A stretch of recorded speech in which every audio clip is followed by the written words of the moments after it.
warahmatullahi wabarakatuh. Apa kabar? Kembali berjumpa dengan saya, Hersu Beno Arif, dari Forum News Network. Menteri Keuangan Sri Mulyani itu memilih hanya bungkam, tidak mengeluarkan sepatah kata pun ketika ditanya wartawan soal adanya perbedaan data dugaan tindak pidana pencucian uang yang disampaikannya dengan data tindak pidana pencucian uang yang dimiliki oleh Kepala PPATK Ivan Yustiavandana dan Menko Polhukam Pak Mahfud MD. Ditemui di sela-sela kegiatan press conference Financing Transition in ASEAN di Nusa Dua Bali hari ini, Kamis 30 Maret 2023, Sri Mulyani itu memilih tidak menjawab sama sekali pertanyaan wartawan. Bahkan ketika wartawan menanyakan dalam dua kesempatan berbeda, Sri Mulyani memilih tetap bungkam. Adanya perbedaan data antara Sri Mulyani sebagai Menteri Keuangan dengan Mahfud MD itu terungkap dalam dua rapat kerja di DPR yang berlangsung secara terpisah dan di hari yang berbeda. Sri Mulyani menyampaikannya dalam rapat kerja dengan Komisi 11 DPR RI hari Senin 27 Maret 2023, sementara Pak Mahfud MD dan Kepala PPATK itu menyampaikannya dalam rapat kerja dengan Komisi 3. Dan pada waktu itu, kemarin maksud saya, Pak Mahfud dengan tegas menyatakan data yang disampaikan oleh Ibu Sri Mulyani itu salah. Adanya perbedaan data ini tentu saja mengherankan, apalagi kemudian Pak Mahfud berani menyimpulkan bahwa apa yang disampaikan oleh Ibu Sri Mulyani itu salah. Karena kan ini datanya itu berasal dari sumber yang sama, yakni PPATK, Pusat Pelaporan Analisis Transaksi Keuangan, atau tim money laundering gitu ya. Mengapa itu bisa terjadi? Mahfud MD menduga Sri Mulyani itu diberi data yang salah. Itu artinya dia tidak diberi akses data dari anak buahnya. Nah, agar Anda bisa lebih memahami konteksnya dan apa sih perbedaan data antara yang disampaikan oleh Pak Mahfud MD dengan Ibu Sri Mulyani ini, saya mengajak Anda untuk menyimak kembali penjelasan keduanya. Saya berharap Anda menyimaknya ini dengan sabar dan mencermatinya ya secara detail ya, karena penjelasannya ini cukup panjang. Tapi ini sangat penting kalau Anda ingin memahami kehebohan yang terjadi. Yang pertama, saya ajak Anda menyimak penjelasan Menteri Keuangan Sri Mulyani. Ini yang seperti saya sampaikan tadi, disampaikan dalam rapat kerja dengan Komisi 11 hari Senin 27 Maret 2023. Interupsi pimpinan, interupsi. Saya kira, terima kasih pimpinan. Penjelasan dari Ibu Menteri ini menarik soal surat. Ada baiknya jikalau surat ini di-share ya, supaya terang benderang. Kita ingin terang benderang, supaya jelas sebenarnya bagaimana. Karena di masyarakat, ini simpang siur. Apa yang penjelasan PPATK dan disampaikan Ibu Menteri ini berbeda. Kita kan ingin adil semuanya. Tidak ingin satu institusi terpojok. Jadi kalau di-share ini lebih jelas. Terima kasih. Tadi kan sudah dibilang, sementara kan di-share. Kalau surat kami nggak bisa share Pak, karena di situ disebut konfidensial hanya untuk kepentingan Menteri Keuangan. Jadi nggak bisa. Namun kronologisnya bisa kami share. Jadi kami sekarang sampaikan, 1, Rebo tanggal 8 Maret Pak Mahfud menyampaikan ke media, ada transaksi mencurigakan di Kementerian Keuangan 300 triliun. Rabu itu 8 Maret. Kami kaget. Karena mendengarnya dalam bentuk berita di media. Kami cek kepada Pak Ivan, tidak ada surat tanggal 8 Maret ke Kementerian Keuangan. Kamis, tanggal 9 bulan 3 2023, Kepala PPATK baru mengirim surat, nomornya SR-2748-AT.01.01-3 Romawi tahun 2023. Surat itu tertanggal 7 Maret, tapi baru kami terima by hand tanggal 9. Tanggal 8 sehari sebelumnya sudah disampaikan ke publik yang kami belum menerima. Namun surat ini berisi 36 halaman lampiran mengenai surat-surat PPATK ke Inspektorat Jenderal Kementerian Keuangan periode 2009 hingga 2023. Totalnya ada berapa, Bu? 196 surat di dalam 36 halaman lampiran. Bukan 200 ya, seperti yang Itu disampaikan. surat pertama. Oh, surat pertama. 196 surat dalam 36 halaman, yaitu surat-surat dari PPATK yang dikirim ke Inspektorat Jenderal Kementerian Keuangan periode 2009 hingga 2023. Di situ tidak ada data mengenai nilai uang. Jadi hanya surat ini kami pernah ngirim tanggal sekian, nomor sekian, dengan nama orang-orang yang tercantum di dalam surat tersebut atau yang disebutkan diselidiki oleh PPATK atau yang dicantumkan dalam PPATK. Sehingga kami juga tetap bingung, tanggal 9 belum terima surat tapi nggak ada angkanya. Saya meminta kepada Pak Ivan suratnya yang ada angkanya di mana, karena kami tidak bisa berkomentar. Hari Sabtu Pak Mahfud datang ke kantor kami untuk menjelaskan bahwa transaksi 300 triliun bukan merupakan transaksi di Kementerian Keuangan. Tapi kami belum menerima suratnya, jadi saya juga belum bisa komentar. Karena saya belum melihat. Baru hari Senin, tanggal 13 bulan 3 2023, Kepala PPATK mengirim surat kepada Menteri Keuangan. Surat nomor SR _3160 AT.01.01/3 Romawi 2023. Nah, surat yang hari Senin tanggal 13 ini jumlah halaman lampirannya 43 halaman yang berisi daftar 300 surat yang ada di dalam slide ini yang kami akan sampaikan kepada Bapak Ibu sekalian mengenai konstruksi dari beberapa informasi yang bisa di-share karena tidak menyangkut kerahasiaan dalam hal ini ya. Di situ ada angka 349 triliun. Nah, kami sampaikan kepada Ibu Bapak sekalian angka 349 triliun dari 300 surat yang dikirimkan, yang ada di dalam lampiran surat tersebut. Ternyata surat ini, 300 surat ini, yang 349, 100 surat itu adalah surat PPATK ke APH lain. Jadi bukan ke kita. Ya memang begitu Pak. 100 surat PPATK ke APH lain dengan nilai transaksi 74 triliun. Itu ya. Itu periodenya tahun 2009 sampai 2023.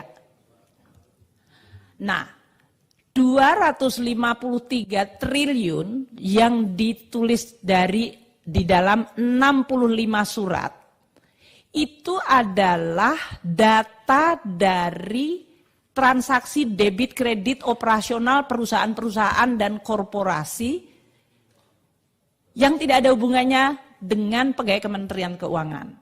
Ini ada hubungannya dengan fungsi pajak dan bea cukai. Nanti kami jelaskan yang ini 253, terutama yang paling besar di 253 ini, karena kemudian saya lihat semuanya, yang paling besar itu 189 triliun di satu surat. Satu single surat ada 189 triliun. Itu sangat besar. Maka kami melihat apa itu. Nah, jadi 253 triliun adalah sebetulnya transaksi dari korporasi, 74 triliun ada surat PPATK ke APH.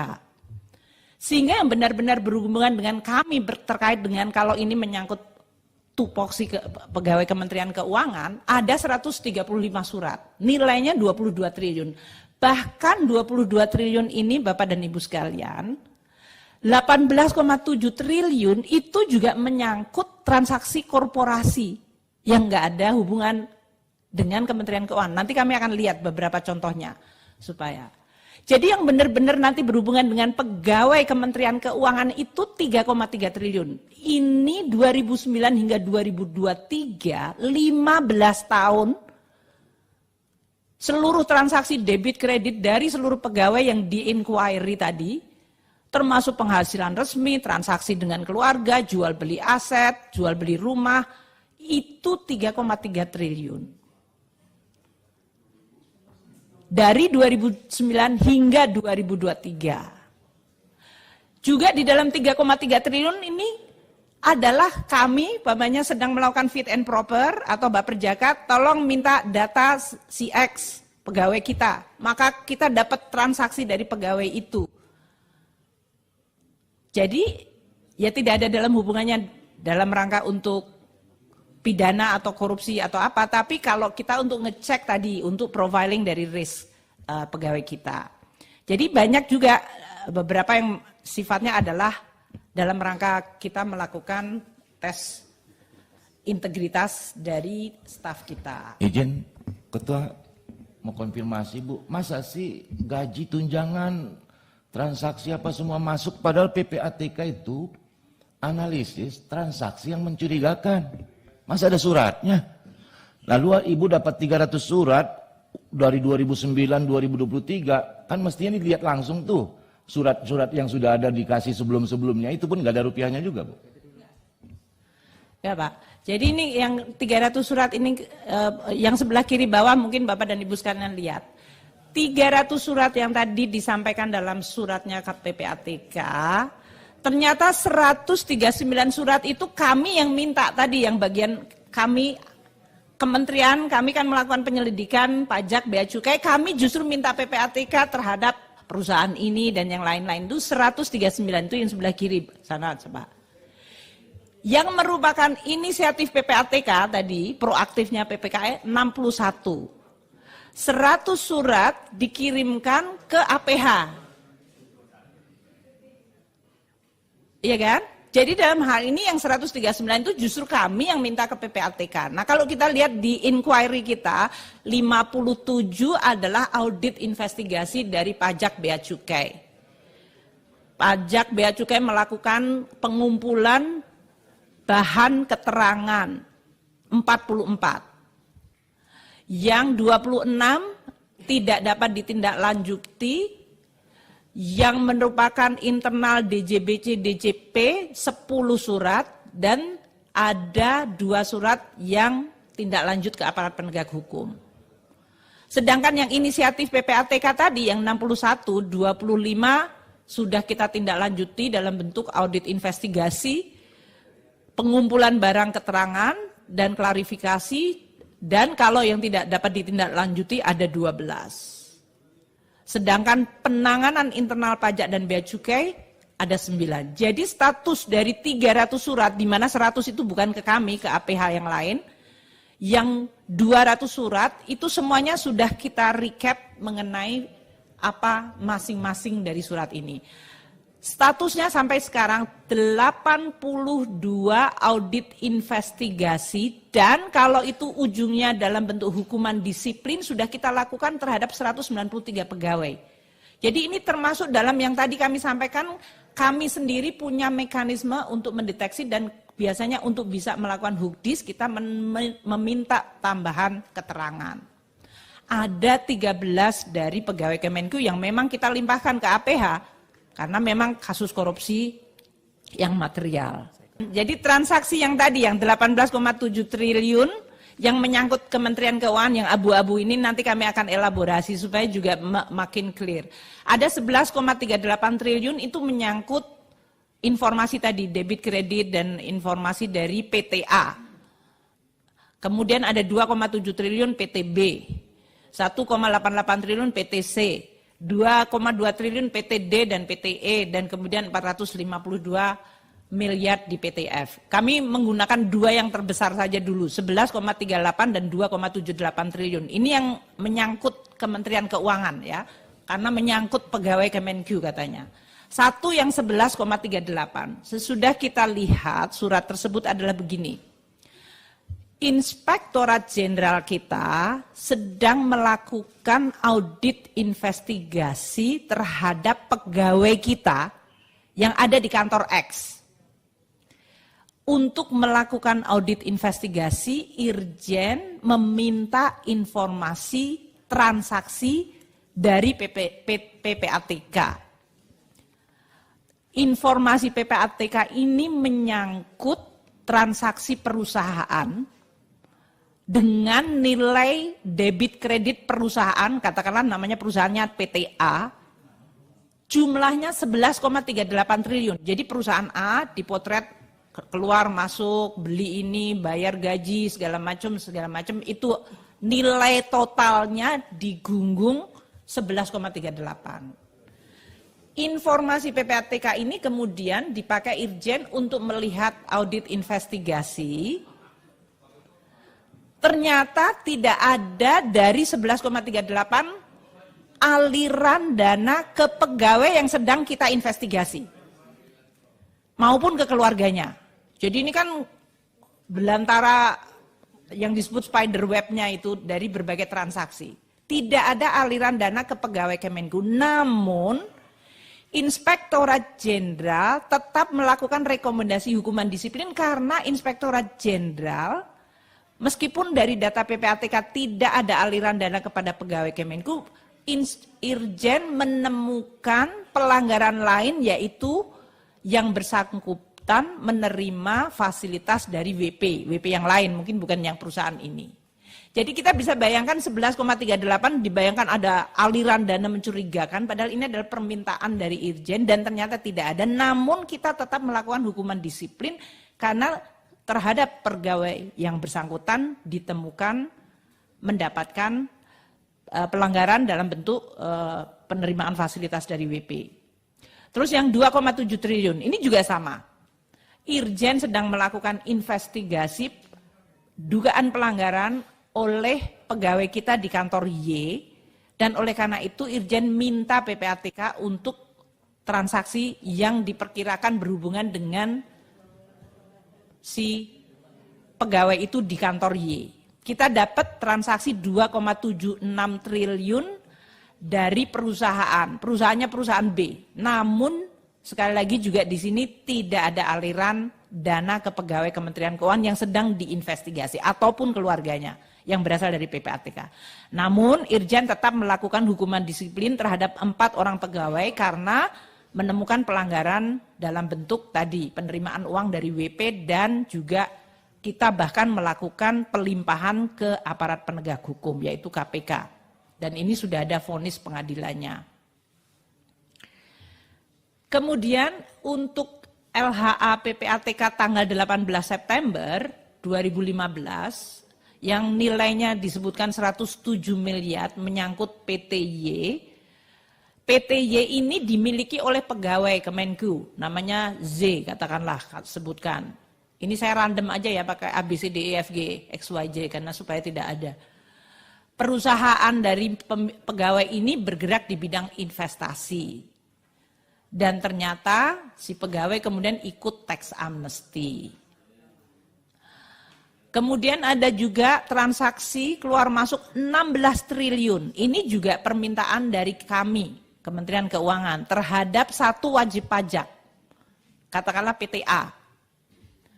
Karena perusahaan ini terlibat dalam satu kasus. Dan dari LHA PPATK itu kami mendapatkan potensi penerimaan dengan surat ketetapan yang ditetapkan oleh Dirjen Pajak, kita mendapatkan 148 miliar. Jadi artinya berbagai informasi ini adalah saling melengkapi untuk kami melaksanakan tugas.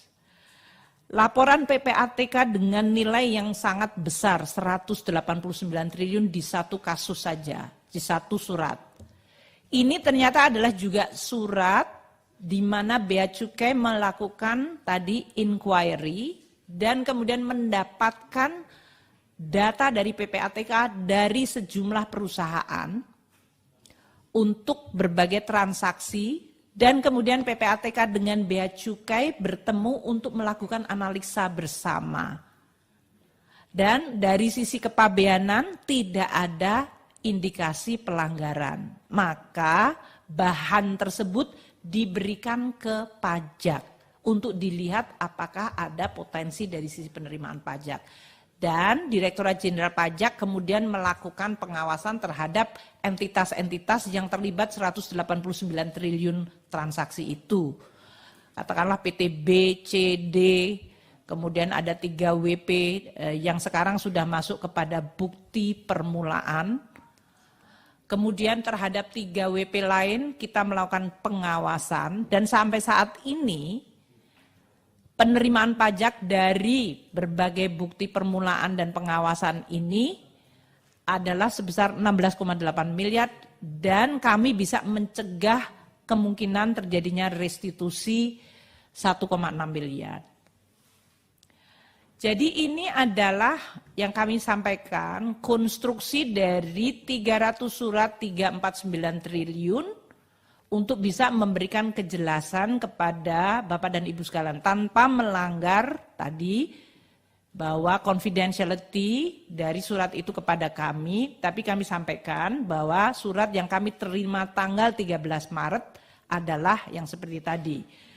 74 triliun, 100 surat adalah ke APH yang lain, 253 triliun adalah transaksi keuangan dari berbagai entitas yang memang merupakan tugas dari pajak bea cukai untuk melakukan penetapan dan juga pengawasan terhadap wajib-wajib pajak. Yang 22 triliun tadi juga sebagian sangat besar adalah menyangkut transaksi perusahaan yang tidak ada hubungannya dengan Kementerian Keuangan. Tapi adalah tugas fungsi kami. Jadi itu yang mengenai surat tersebut. Kami terus melakukan langkah-langkah perbaikan. Tentu saja kami juga berterima kasih. Tentu kalau ada informasi yang membuat kami bisa melakukan tugas-tugas kita untuk menjaga tadi keuangan negara. Karena tadi berbagai hal bisa saja dari berbagai saluran informasi dan itu semuanya kita akan perhatikan. Kalau Anda simak penjelasan dari Ibu Sri Mulyani, ini cukup komprehensif dan meyakinkan ya, karena disampaikan dengan detail, dari runut gitu ya, secara kronologis. Ibu Sri Mulyani bahkan selama memberikan presentasi itu kan tadi sempat beberapa kali mendapat apresiasi dari anggota Komisi 11. Bahkan ini seorang anggota Komisi 11 dari fraksi Gerindra, Gus Irawan Pasaribu itu sampai berkesimpulan atau menduga-duga gitu, kenapa Pak Mahfud bisa menyampaikan data seperti itu ya? Apakah Pak Mahfud sedang mencari panggung pada waktu itu? Gitu. Bahkan ada anggota DPR yang nyeletuk di belakangnya, panggungnya kurang besar, panggung sebagai Menko Polhukam kurang besar. Nah sekarang bagaimana penjelasan Pak Mahfud MD? Kalau tadi sudah kita simak penjelasan Ibu Sri Mulyani, sekarang giliran dong Pak Mahfud MD. Kita simak baik-baik lagi ya. Sama penjelasannya ini juga cukup panjang. Tapi menurut saya ini penting sekali untuk kita memahami apa sebenarnya yang terjadi. Mengapa kemudian bisa terjadi perbedaan data antara yang disampaikan oleh Ibu Sri Mulyani dan Pak Mahfud MD. Karena kebetulan Pak Mahfud MD kan menyampaikannya belakangan. Jadi dia sempat menyimak apa yang disampaikan oleh Ibu Sri Mulyani. Nah sekarang ke materinya yang menyangkut penjelasan Ibu Sri Mulyani tadi. Pemerintah Republik, saya baca kalau ini. Pemerintah Republik Indonesia senantiasa berkomitmen untuk mencegah dan memberantas tindak pidana pencucian uang dengan mengoptimalkan koordinasi, kolaborasi dan kerjasama antar kementerian lembaga negara. Oleh karenanya, sebagai amanat pasal 92 ayat 2 Undang-Undang Nomor 8 Tahun 2010 tentang pencegahan dan pemberantasan tindak pidana pencucian uang, Presiden membentuk KNKPP TPU, Komite TPU sebutannya. Nah, ini ketuanya ex officio, Menteri Koordinator Bidang Politik, Hukum dan Keamanan. Jadi ini Menteri, kemudian wakil ketuanya Menko Perekonomian. Lalu sekretaris PPATK. Saudara, undangannya kepada saya itu kepada Ketua KNKPPTPPU dan jajaran. Tidak ada sebutan Menteri Keuangan. Di undangannya dilihat aja. Undang-Undang Menteri Keuangan. Bahwa di sini kemarin berdebat Menteri Keuangan. Itu di sini, tapi suratnya resmi kepada kami dan jajaran. Saya ngajak jajaran nih. Yang ada di sini nih adalah ada yang di dalam TPU. Jadi mohon difahami itu. Nah, saudara sekalian, saya ingin menyampaikan secara singkat saja apa yang dimaksud dengan apa itu? Slide-nya sekarang. Slide berikutnya. Saya jelaskan dulu ketika saya nyebut angka itu artinya itu apa. Pertama, tindak pidana pencucian yang itu adalah satu, transaksi keuangan yang menyimpang dari profil, karakteristik atau kebiasaan pola transaksi dari pengguna jasa yang bersangkutan. Kalau profilnya menteri, kira-kira pendapatannya berapa? Kok tiba-tiba hartanya sekian? Nah, itu menyimpang dari profil, bisa dicurigai sebagai tindak pidana belum tentu pencucian, tapi dicurigai. Bisa menurut undang-undang ini. Kedua, transaksi keuangan oleh pengguna jasa yang patut diduga dilakukan dengan tujuan menghindari pelaporan transaksi yang bersangkutan yang wajib dilakukan oleh pihak pelapor sesuai dengan Undang-Undang TPPU. Yang ketiga, transaksi keuangan yang dilakukan atau batal dilakukan dengan menggunakan harta kekayaan yang diduga berasal dari hasil tindak pidana atau transaksi keuangan yang diminta oleh PPATK untuk dilaporkan oleh pihak pelapor karena melibatkan harta kekayaan yang diduga berasal dari hasil tindak pidana. Nah, modusnya begini. Satu, kepemilikan saham pada perusahaan atas nama keluarganya. Dia, ya seperti yang baru diumumkan tuh, RAT. Dia laporannya sendiri sedikit, rekeningnya sendiri sedikit, tapi istrinya, anaknya, perusahaannya, nah itu patut dicurigai. Karena pekerjaannya. Apakah itu betul pencucian? Nah, nanti dibuktikan, tapi itu sudah memenuhi syarat. Yang kedua, pemilikan aset berupa barang bergerak maupun tidak bergerak, diatasnamakan pihak lain, disimpan di tempat lain. Sekretaris Mahkamah Agung itu punya mobil mewah berapa, mobilnya disimpan di tempat lain. Platnya diganti. Kan muncul tuh di PPATK, itu pencucian uang, harus diperiksa.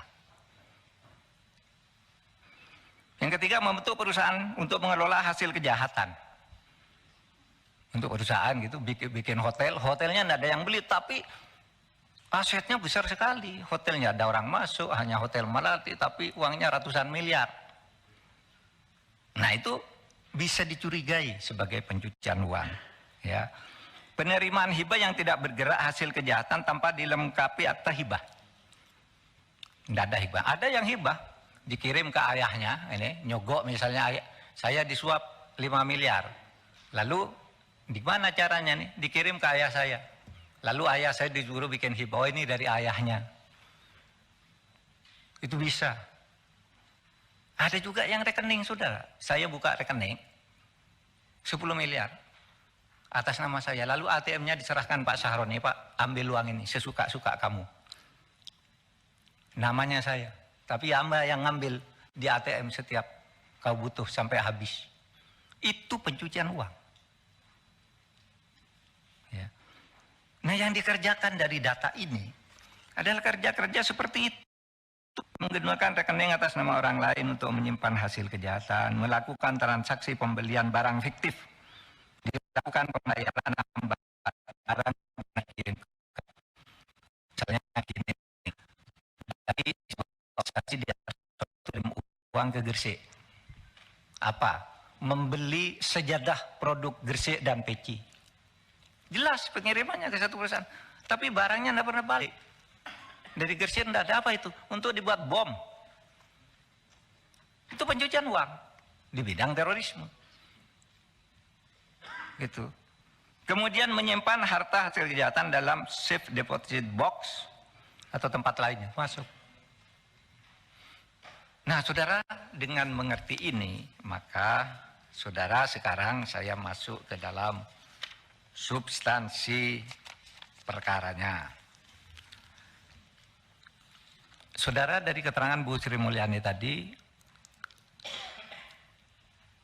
saya ingin menjelaskan fakta dan nanti datanya bisa ambil di sini.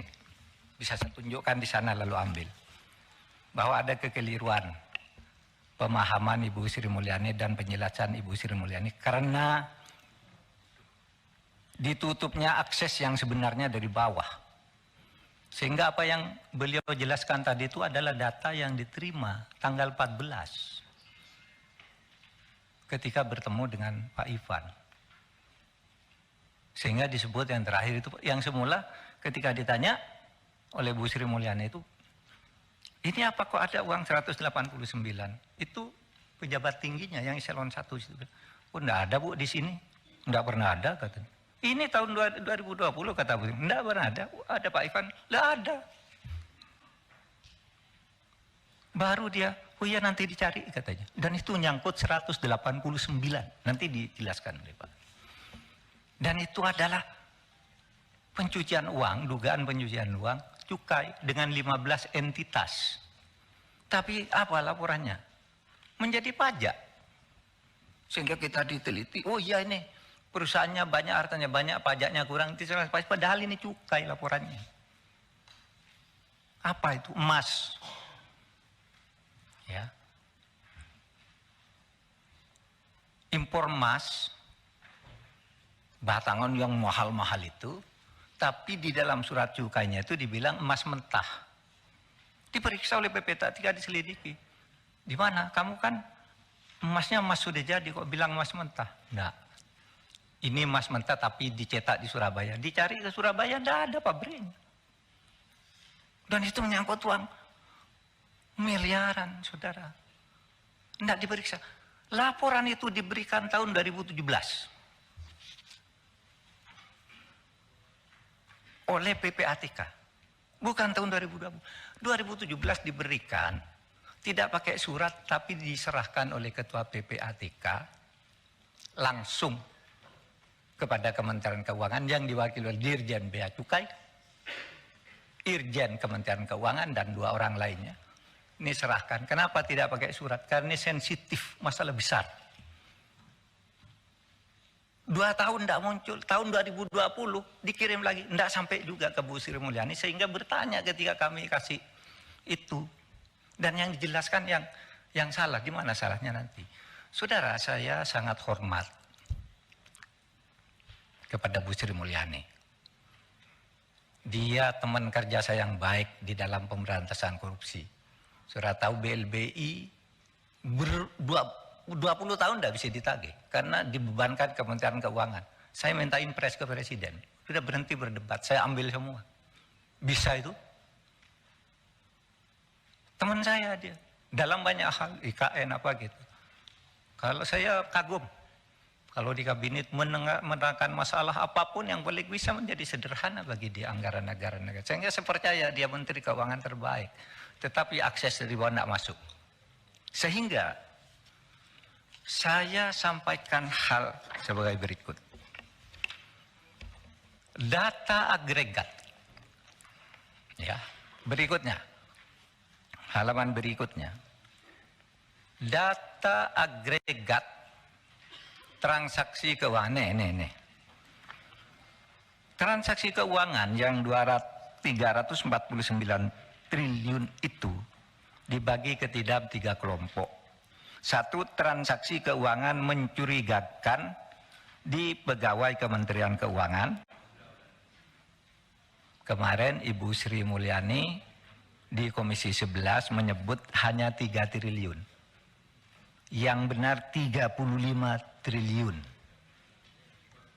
Ya, nanti dia nanti ada data yang nanti Anda ambil. Kemudian transaksi keuangan mencurigakan yang diduga melibatkan pegawai Kementerian Keuangan. Itu besarnya 53 triliun. Plus sekian. Kemudian transaksi keuangan terkait kewenangan Kementerian Keuangan sebagai penyidik tindak pidana asal dan TPU yang belum diperoleh data. Sebesar 260,1 sehingga jumlahnya 349 triliun fix. Nanti kita tunjukkan suratnya. Nah, ketika ditanya ke Bu Menterinya kaget karena tidak masuk laporannya. Karena yang menerima surat by hand itu, ya orang yang ada di situ yang bilang ke Bu Sri Mulyani, Bu, udah ada surat itu loh. Kata PPATK ini suratnya. Baru dijelaskan tapi beda. Ini laporannya pencucian uang di bidang bea cukai, lalu yang dihitung pajaknya sedikit dong. Tadinya. Berapa yang terlibat nih? Nih. Yang terlibat di sini, jumlah entitasnya itu dari Kementerian Keuangan 491 orang. Jangan bicara Rafael misalnya. Rafael sudah ditangkap, selesai loh. Di laporan ini ada jaringannya. Bukan Rafaelnya, Rafael selesai sudah ditangkap itu kan pidananya, bukan tindak pidana pencucian uang. Kalau saya ketangkap korupsi, loh, istri saya, anak saya, ayah saya, apalagi perusahaan cangkang gitu. Kan banyak itu entitasnya. Nah, yang kasus 189 itu saudara adalah ya itu untuk 15 entitas tapi hanya dikeluarkan satu entitas. Padahal di laporan kami 15 nih, ini, lalu diambil satu, ini sudah selesai pajak katanya. Nanti dicek, saudara. Ya. Jadi di situ, ya. Kenapa 200? Betul 200 yang sampai ke Kementerian Keuangan. Karena yang 100 itu disampaikan ke LH lain, tapi terkait dengan pajak dan bea cukai. Cuma langsung dikirim ke LHA. Jadi 300 yang terkait dengan itu. Di mana salahnya?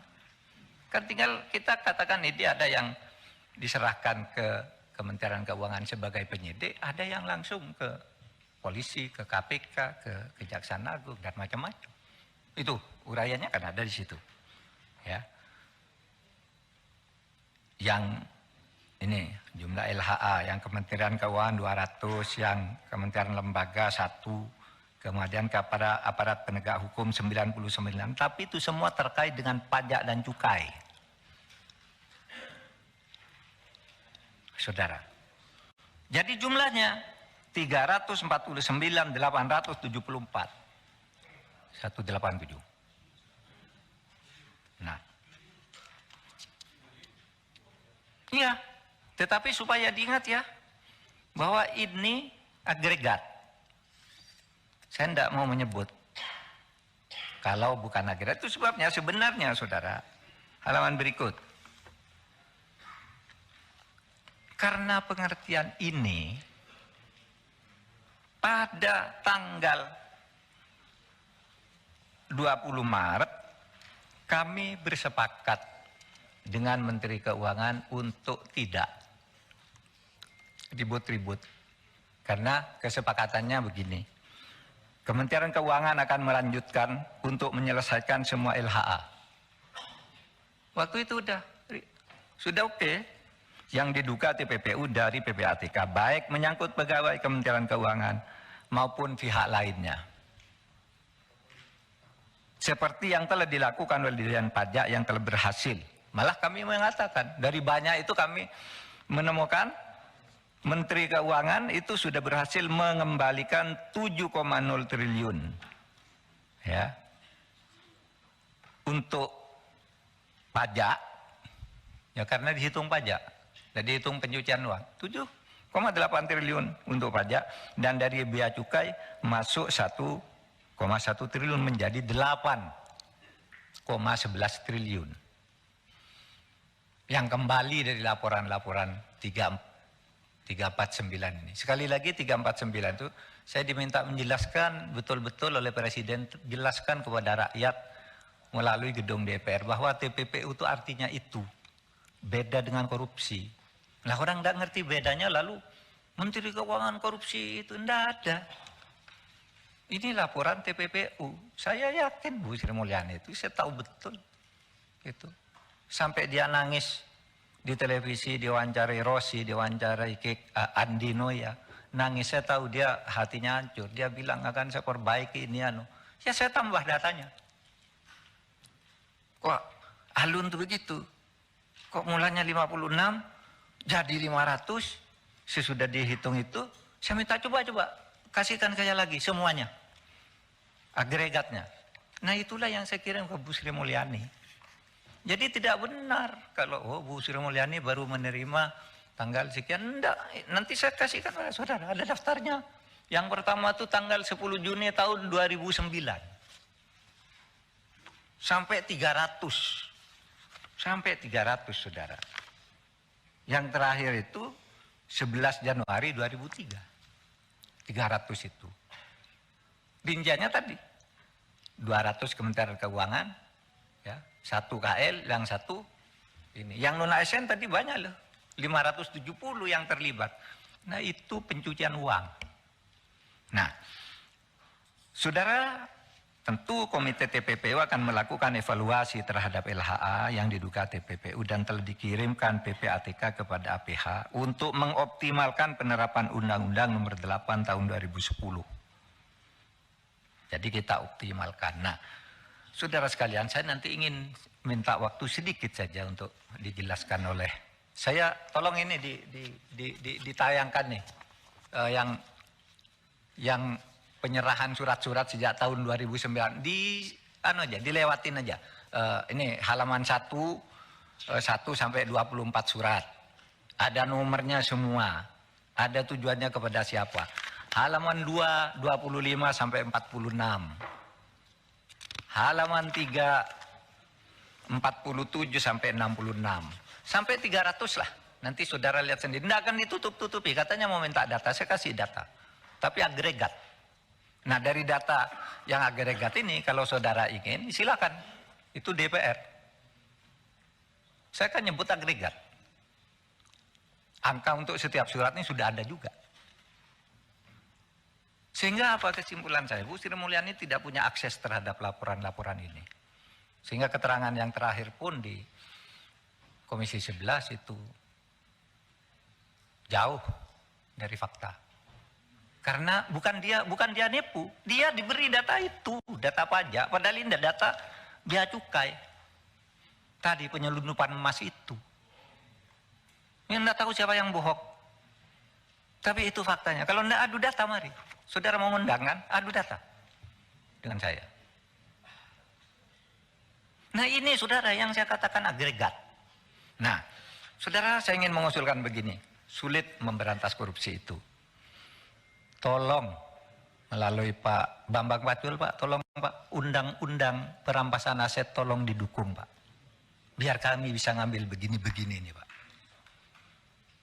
Tolong juga pembatasan belanja uang kartal didukung Pak. Karena orang korupsi itu Pak, nurunkan uang dari bank 500 miliar dibawa ke Singapura, ditukar dengan uang dolar, lalu dia bilang ini menang judi karena di Singapura judi sah. Lalu dibawa ke Indonesia sah. Padahal itu uang negara, Pak. Itu pencucian uang, Pak. Nah sekarang mari kita batasi, kalau belanja 100 juta Anda, keluarkan dari bank mana, kirim ke bank mana.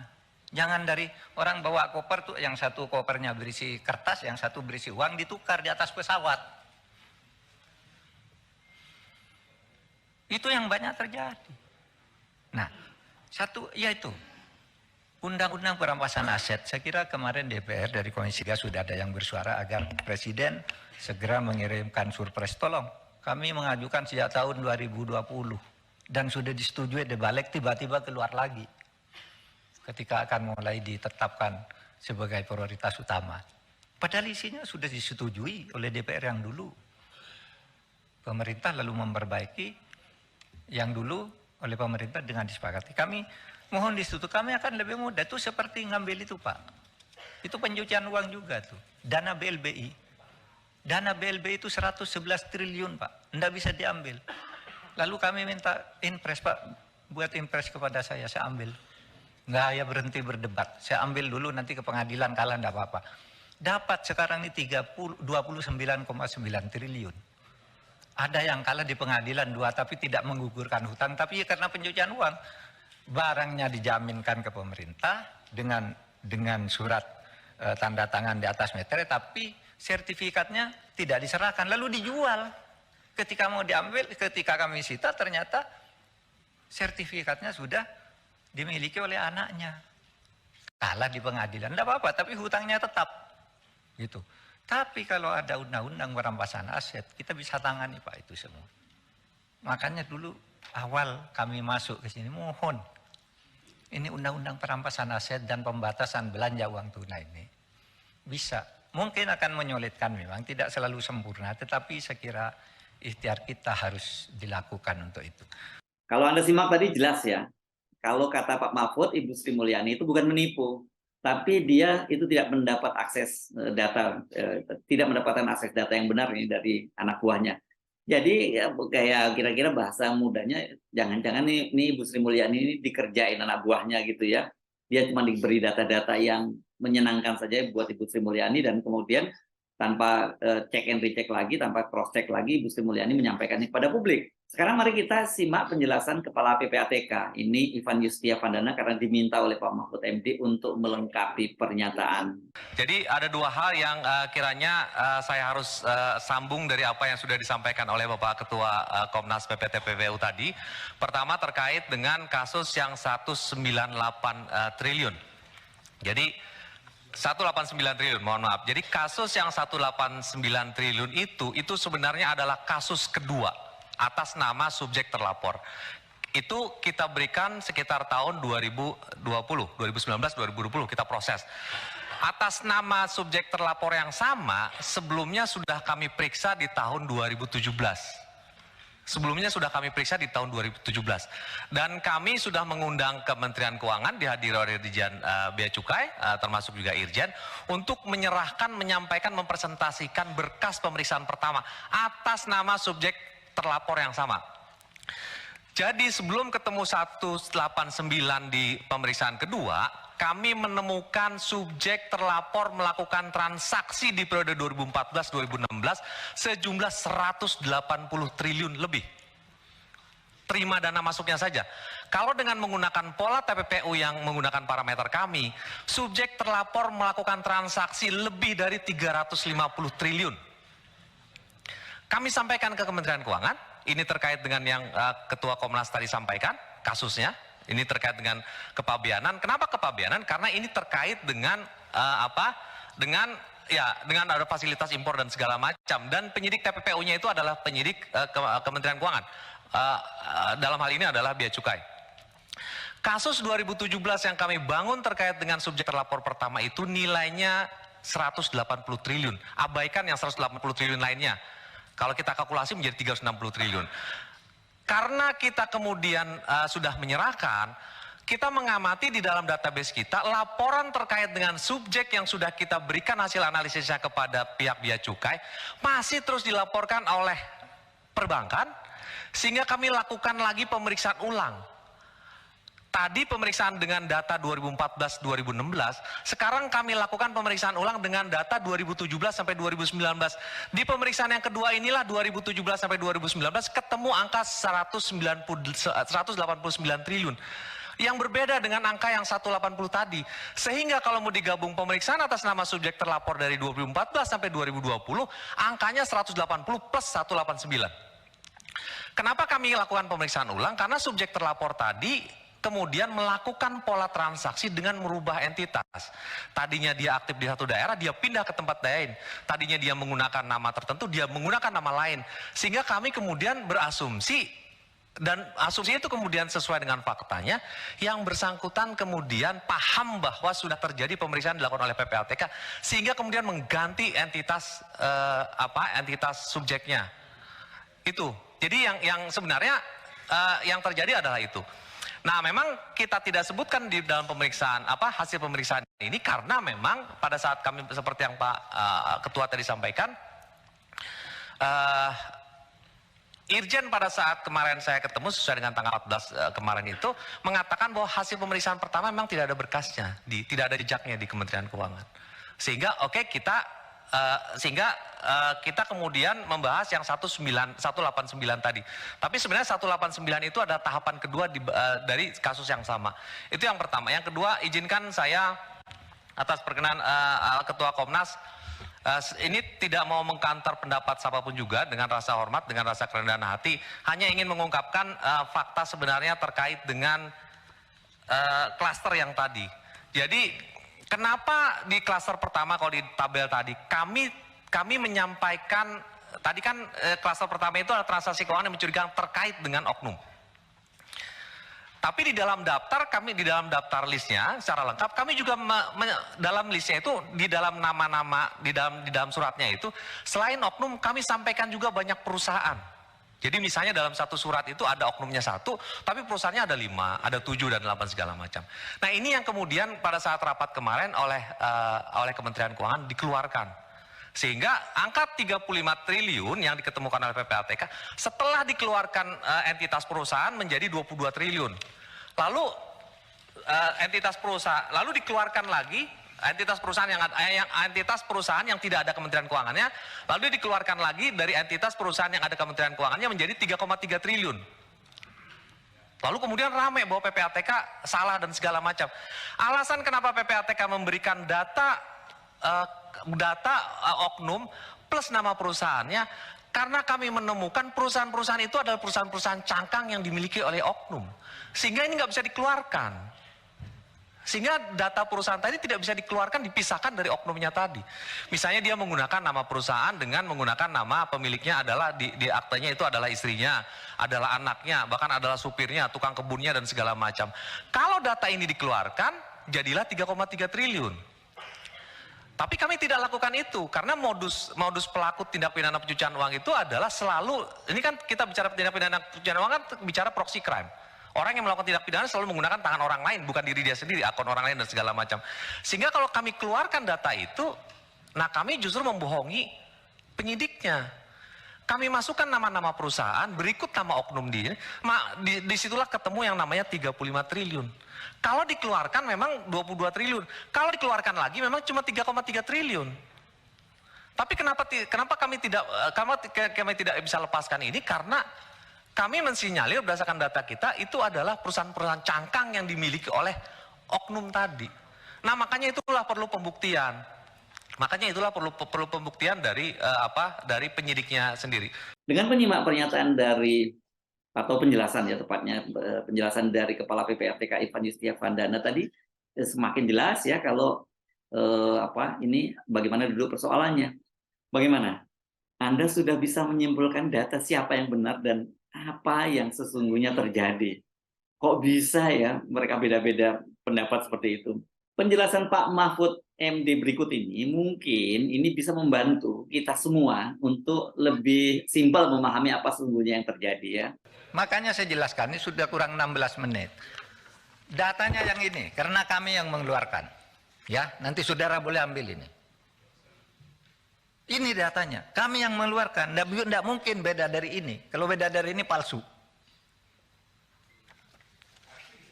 Pasti palsu kalau beda dari ini.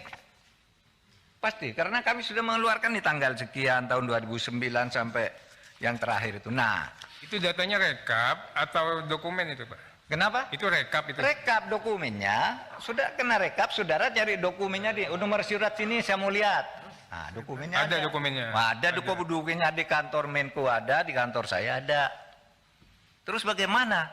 Kita kok selalu dibenturkan dari seluruh pertanyaan judul. Nah, ada. Saudara. Saya interupsi sedikit Pak. Pak Mahfud, mohon izin Pak. Pak ini lama-lama saya masih banyak menjawab nih. Ntar nanti aja. Minta izin Pak. Minta izin saya. Saudara, tadi ada yang bertanya, kenapa sih Pak Mahfud tuh baru sekarang kok baru ngomong sesudah 14 tahun. Saya baru jadi Menko 3 tahun. Dan baru saya tertarik untuk membuka ini. Sudah ada kasus Rafael itu, saya minta rekapnya deh, siapa sih yang pakai pencucian uang? Hah?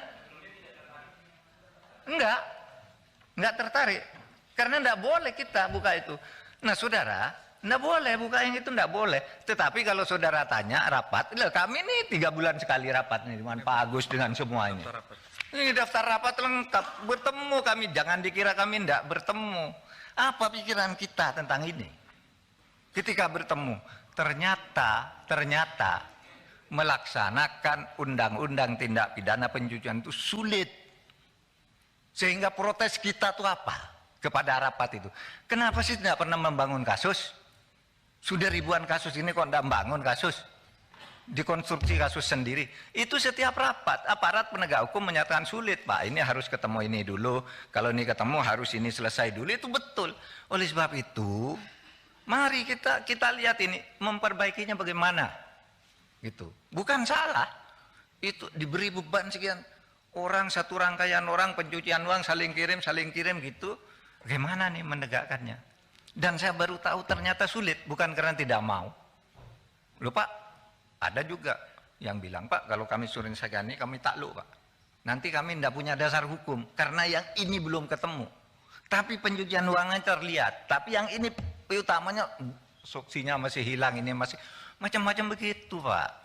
Nah oleh sebab itu, saya tadi usul, undang-undang perampasan aset itu lebih mudah untuk mengatasi masalah begini. Bapak jangan bilang kita tidak ada kerjaan nih. Kami selama saya di situ berhasil mengumpulkan uang menyelamatkan daftar rekapitulasi sukses story penanganan kasus 1.492 triliun. Ada daftarnya nih. Mulai dari ACT, Asabri, BEC, Indosurya, Jiwasraya, judi online, Lukas NB, LH dan seterusnya. Jangan dibilang tidak ada hasilnya. 1.490 hampir 1.500 triliun. Itu untuk semua kasus TPPU. Kenapa? Untuk semua kasus TPPU atau khusus TPPU. Khusus di Menkeu? Iya. Khusus di Kemenkeu. TPPU. Mesti kalau PPATK yang ngomong tidak bukan lain pasti TPPU. Bukan pertanyaan PPATK itu saya. kalau mengeluarkan surat kalau bukan TPPU itu tidak ada kerjaan namanya. Itu maksudnya Pak Mahfud, itu maksudnya TPPU di Kemenku atau di tempat lain juga? Nah, ini di tempat lain. Oh, oke. Ada juga Kemenkonya nih pajak. Apa saja itu, Pak? Pajak SSU 14 triliun. Ada juga banyak ya. Pajak EH dan sebagainya banyak, narkoba. Ini Pak. Tapi saya nak kemukakan ini tadi kenapa? Karena kita tidak bicara sukses story, bicara temuan. Karena ada kasus. Itu. Nah, baik. Pak, ini Saudara sekalian. Pak Mahfud, itu uangnya ada enggak nyata itu uangnya? Kenapa? Uangnya ada itu. Lah ini putusan pengadilan Pak. Iya uangnya maksud saya, ini case, ini kasus. Lah iya dong putusan pengadilan. Maksud Terus saya kita tidak ngitung. Putusan pengadilan ambil, freeze gitu. Sudah di freeze. sudah eksekusi Pak. Oh iya, sudah divonis. Sudah ada yang dieksekusi, ada yang belum. Enggak. Ini Uangnya belum. Lukas NMB misalnya, Lukas NMB. Kan kami ngumumkan sebuah data. Pertanyaan saya begini Pak Mahfud. Enggak. Pertanyaan saya, ini kan di list ini adalah jumlah keberhasilannya TPPU itu. Apakah uang itu nyata sudah dikembalikan untuk negara maksud saya? Nyata karena sudah dieksekusi maksud saya. Ada yang sudah dieksekusi, ada yang belum. Ada yang belum. Lukas NMB Nah itu yang saya tanya. Oke. Itu yang saya tanya. Ada yang sudah, ada yang belum. Ya, Ya, ada itu. yang sudah, ada yang belum. Ya. Kalau Bapak tak tanya, apakah uang sejak tahun 2009 sampai 2013 ada semua? Loh ini kan kasus. Ya semula ada di bank karena berputar terus, bisa ada, bisa bertambah. Bisa kurang, bisa bertambah. Oleh sebab itu harus diusut. Gitu loh. Kok tadi berputar-putar pertanyaannya gitu aja? Padahal sederhana loh. Cuma satu rangkaian anggur diambil satu lalu ini pajak katanya. Padahal ini yang banyak ini biar cukai. Nah, datanya Bu Sri Mulyani salah iya. Nih, datanya nih. Surat yang asli semula tuh dikirimkan by hand yang ditandatangani orang pajak. Yang menyerahkan ini di sini kasus mengenai tadi yang 108 triliun nanti saya tinggal ini tidak bisa diserahkan dengan surat karena sangat sensitif. Oleh sebab itu diserahkan by hand bertanggal 13 November 2017. Ini yang nyerahkan ketuanya Pak Badarudin, Pak Dian Ediana, kemudian Heru Pambudi yang dari Bea Cukai, Dirjen Bea Cukai, lalu Sumiati Irjennya, kemudian Rahman Dirsa dari Itjen, Wigianto Bea Cukai. Ini tanda tangannya semua nih. Bahwa 2013 kasusnya masuk, tapi 2020, entar Pak, 2020 belum selesai, kita kirimi surat baru. Nah, ketika surat baru ditanya, kita ketemu sama Kementerian Keuangan, ini yang saya ralat sedikit, di situ bilang ada Bu Sri Mulyani lalu Irjen bilang surat itu tidak ada. Bukan Sri, yang wakil ini saya ralat. Waktu itu ada Wamenku, Irjen dan ini Itu bilang surat tidak ada. Lalu ditunjukkan, lah ini apa? Lah itulah yang dijelaskan oleh Bu Sri Mulyani. Itu yang dijelaskan. Yang sebenarnya bea cukai diambil satu pajaknya, yang lain dikeluarkan. Sama dengan pegawai Kementerian Keuangan, dia nulis 33,3, padahal kami nulisnya 3,5. Malah diambil, dipisah nih rangkaiannya. Oh yang ini yang pegawai keuangan aja. Padahal ini satu rangkaian main pencucian uang nih. Satu rangkaian dipisah karena ini orang luar katanya. Pak Menko, tadi Pak Menko bilang surat itu boleh ditinggal ya? Boleh. Nah, nanti boleh kasih kami Pak ya? Boleh. Oke. Yang toh penyerahan Surat. by hand, iya. Iya. Ini berita acara, bukan hanya surat, ditandatangani semua nih. Siap. Bahwa kasus penyelundupan emas itu, yang pelanggaran bea cukai itu, ini 2017 ditutup. Sehingga kami kirim lagi surat itu. Lalu bilang tidak ada di depan Wakil Menteri. Loh ini ada, baru dicari ketemu, itu yang dipakai dasar menjelaskan oleh Bu Sri Mulyani. Dan tidak ada follow up terhadap surat itu, Pak. Pak Mahfud sini. Tidak ada follow up dari surat itu. Surat yang ini? Tidak ada. Tidak ada follow up sama sekali Tidak dari ada Kementerian sejak Keuangan. tahun 2017 bahkan. Masih diterangkan Bu Sri Mulyani 2 hari lalu itu. Dikatakan ini sudah selesai. Lah kami cek ke sana. Tidak ada tindakan terhadap bea cukainya. Hanya pajaknya. Ini tindakan bea cukai begitu banyak. Lalu kok hartamu banyak, pajakmu cuma sedikit. Lalu dihitung pajaknya suruh nambah pajak aja. Izin Pak Mahfud. Hah? Urusan pajaknya aja ini kejar dari laporan Surat itu. pajak kan pajak sedikit. Bukan indikasi TPPU-nya. Kenapa? Dilepas. Oh, oke. Izin Pak Mahfud. Izin Pak Ketua. Ya, itu 180 T itu tadi ya? 180. Berarti kan 180 T itu di luar 349. Di dalam. Kan kita nyebut 349. Lalu Bu Sri Mulyani ngambil contoh yang gede. Enggak, tadi udah. Jangan diputer-puter. Semua sudah saya paparkan kepada Anda. Baik penjelasan Bu Sri Mulyani maupun Pak Mahfud MD. Ini cukup berimbang. Kalau Anda tadi sabar ya mau menyimaknya ya. Karena memang cukup detail angka-angkanya tadi angka-angka dan membosankan. Tapi ini sekali lagi saya ingatkan penting untuk disimak. Penjelasan dari Ibu Sri Mulyani sudah dijawab oleh Pak Mahfud. Sayangnya Ibu Sri Mulyani ini masih bungkam. Apa penjelasannya, apa jawabannya soal adanya perbedaan data itu dan pernyataan Pak Mahfud MD bahwa data yang disampaikan oleh Ibu Sri Mulyani itu salah. Kita tinggal berharap nanti dapat menyimak kembali secara lengkap baik dari sisi Ibu Sri Mulyani maupun Pak Mahfud MD kalau Komisi 3 itu berhasil menghadirkan keduanya. Kan sebagaimana diagendakan dalam rapat kerja dengan Komisi 3, di akhir-akhir rapat dengan Komisi 3 itu diagendakan Pak Mahfud MD itu akan diundang bersama dengan Ibu Sri Mulyani dan juga Kepala PPATK. Jadi kalau mereka duduk bersama, ini semuanya nanti akan jelas.